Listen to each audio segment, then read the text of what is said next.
श्री जगन्नाथ रथयात्रेचा नाशिकमध्ये उत्साह, महिलांना पहिल्यांदा रथ ओढण्याचा मान। श्री जगन्नाथ यात्रेचा उत्साह भारत देशात सर्वत्र पाहायला मिळत आहे।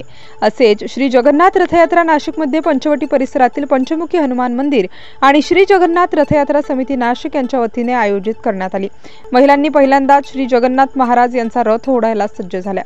अशाच एक श्री जगन्नाथ महाराजांची उपासक अश्विनी मांडळे श्री जगन्नाथ रथयात्रेबद्दलचा उत्साह व आपले मनोगत व्यक्त केले। अश्विनी यशवंत मांडळे, राहणार नाशिक। आज प्रभू रामचंद्रांच्या पदस्पर्शाने पावन झालेल्या पुण्य नाशिक नगरीत आज जगन्नाथ रथ यात्रा उत्सव साजरा करण्यात येतोय। तो रामानंद आखाड्याकडून रामानंद आखाड्याचे आम्ही हार्दिक धन्यवाद मानतो की गेल्या वर्षापासून म्हणजे हे द्वितीय वर्ष आहे, अतिशय उत्साहाने आणि आनंदाने हर्षाने या रथोत्सवाचं स्वागत भक्त भाविक जन करतायत। त्यासाठी रथाची पदयात्रा पंचवटीतून निघण्यात आली।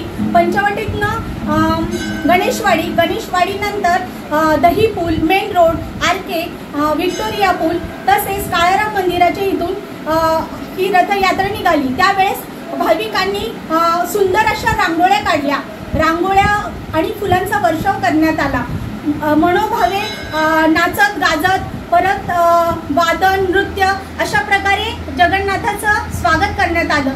त्यामध्ये भजनी मंडळी होतं आणि गुलालवाडी मधली होळी व्यायामशाळा यांनी ढोल ताशाचं अतिशय छान वाद्य सादर केलं।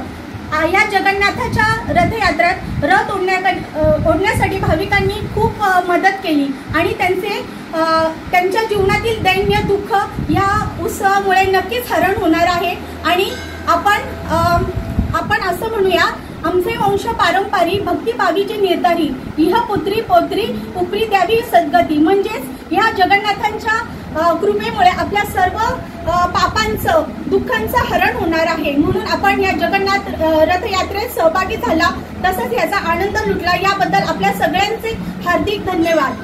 स्टार न्यूज साठी विजय खंडागळे, नाशिक।